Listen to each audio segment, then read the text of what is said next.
What's up guys, Chris with Dirt Road Life. Today I'm going to tell you why I think the DR650 may still be the best all-around motorcycle, do everything motorcycle to this day.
Video I want to talk about three things that make this DR650 so attractive even 30 years after they originally came out, with almost virtually no changes to this platform in those 30 years.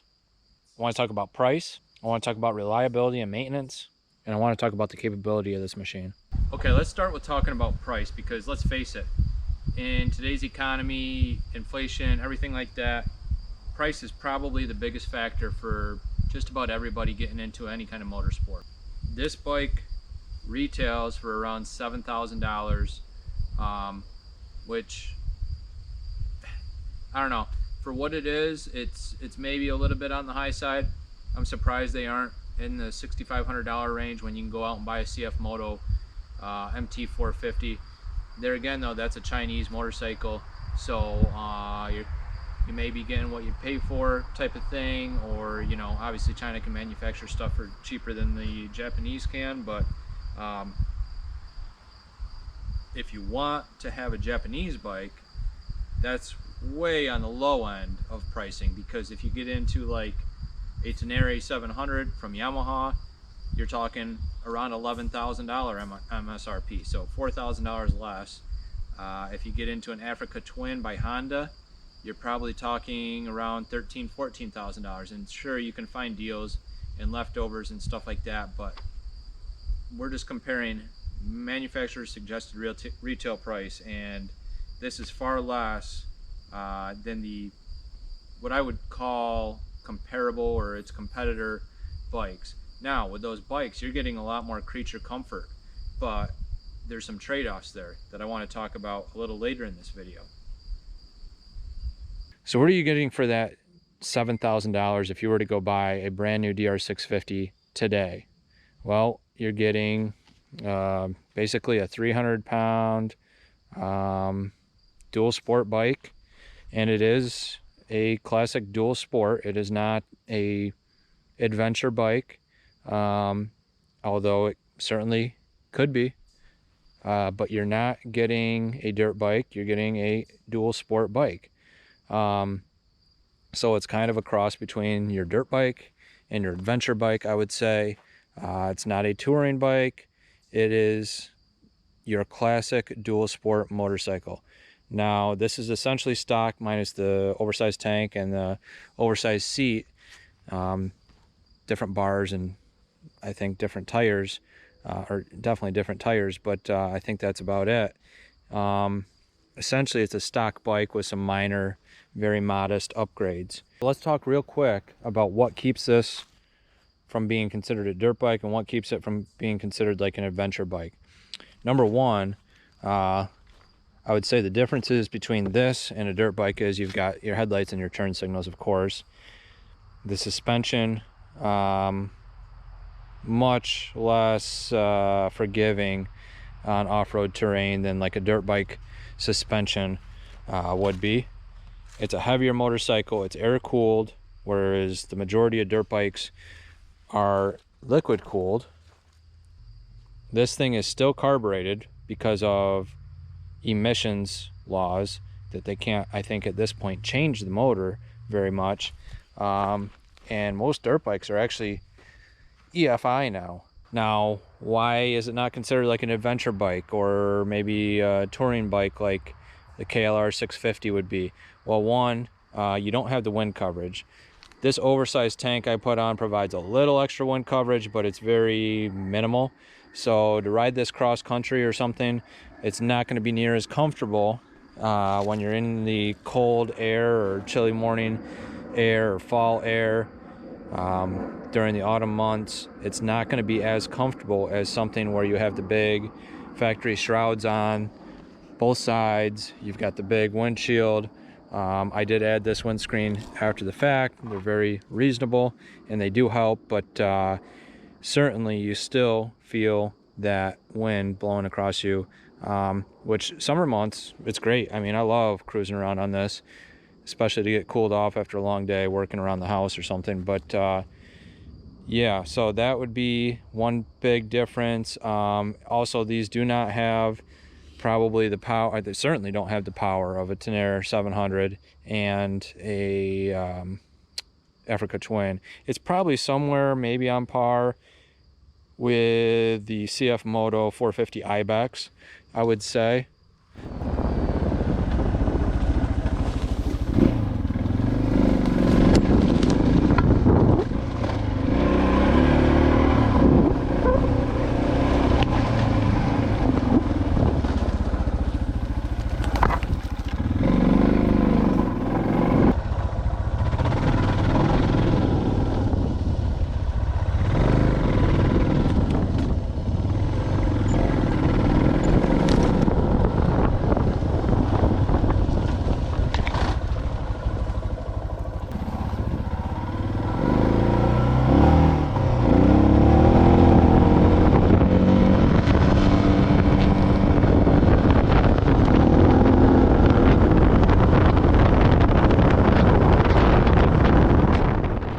Let's talk reliability and maintainability, because that's huge, especially if you're going to put a lot of miles on these things, riding them to work and back and forth to the grocery store or just around town all summer long.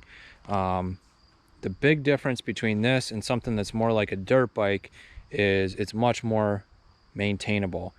The only thing you really need to do to these is keep the oil clean, keep the oil filter clean, and changed every so often, and I'm not talking very frequently. The maintenance intervals on these are unbelievably wide. So air filter, and that's it. I mean, you could drive this thing across country and back home and do zero to it, as long as you had tires that would hold up that far, and you could pretty much just ride this all year long. Never change the air filter, never clean the air filter, and you don't have to change the oil probably but once a year for the majority of us riding these machines. Now on something like a Husqvarna 350, which is more of a dirt bike, you want to change the oil and filter much more frequently. I mean, that's what KTM states in their manuals. So compared to something like that, if that's important to you, the DR 650 wins all day long. And if you're kind of torn and leaning towards a dirt bike anyway, and then maintenance is your deciding factor, you're gonna end up on something like this rather than like I guess like the Africa Twin or the Tenere.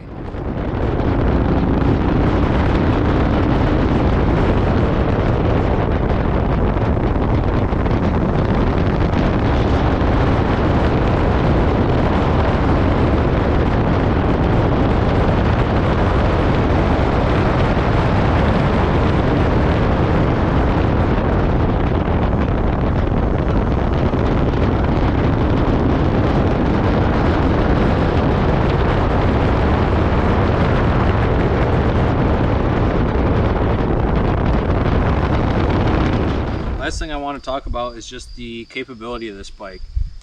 You can do almost anything you want on this besides go hit a motocross track. You're not gonna launch it off jumps, even though I've seen people do it, but you're gonna find very few videos on YouTube or anywhere on the internet of people launching these off jumps unless they've got the suspension fully built with motocross type suspension. But you can ride single track on them. You can certainly ride four-wheeler trails on them. You can ride logging trails. You can ride fire roads.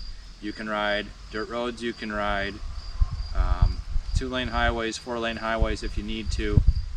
You could ride this bike across the country and it's going to do everything you need it to do. The difference between this and your modern adventure bike is this is going to do a lot more of the off-road type stuff than the modern adventure bike. Let me rephrase that.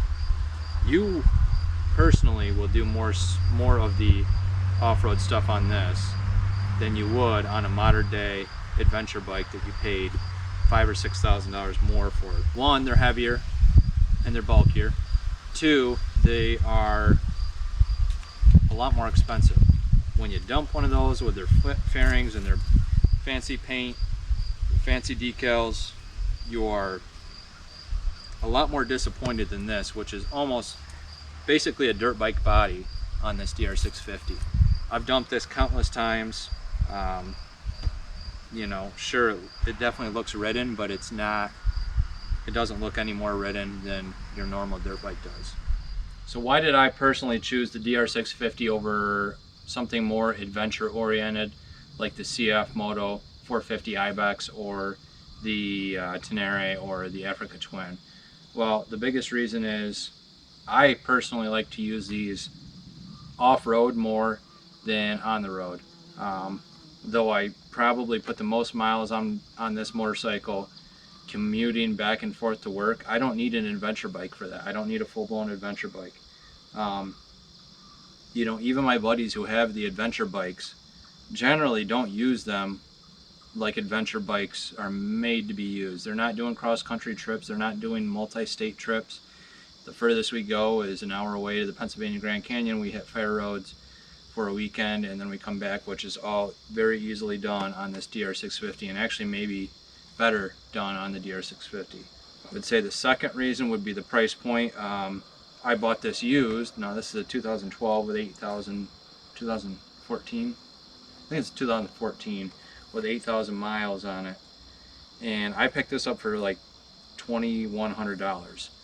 I had to do a little rewiring. Some guy wanted to do some, I don't know, stunt thing with it or something, I don't know. So he had all the turn signals taken off and it was basically like a naked bike. Not that there's much on these to begin with, but all the stuff was in a box. All I did was spend a night after work, I put it back on. But anyway, my point is, you can buy these very reasonably. You can get these for $3 to $35 all day long. And when you get into the used market, that price point I talked about early in the video, the gap gets much bigger in favor of the DR650. So, like I said, for example, a new Tenere might be 11 grand. This is 7 grand new. Well, a used one of these is probably around 4 grand worst case, and a used Tenere is you're probably not going to get one much less than $8,500. So the price point gets better once you get into the used market. So, and there's so many of these things. I think that's probably the main reason, which makes parts extremely readily available. You can get on eBay. You can buy anything you break on this motorcycle and have it within 2 days. So to me, that's huge. And then, like we talked about earlier, the maintenance thing, that's my thoughts on the DR650. I don't know, I'd be interested in hearing you guys' comments. I love these bikes, and I don't know, we're done riding for the night. I'm going to park this and finish my couple beers here, and beautiful fall evening. So glad you guys could join us. Hope you enjoyed the video, and leave a comment Let me know what you think. Be very interested to see what your thoughts are. You know, it'd be cool to do a video between this and the KLR 650 because they're probably the most closely related platform, I would say. But the KLR is definitely a little bit more street oriented. So, hey, what's up, bud? All right, guys, we'll catch you on the next one.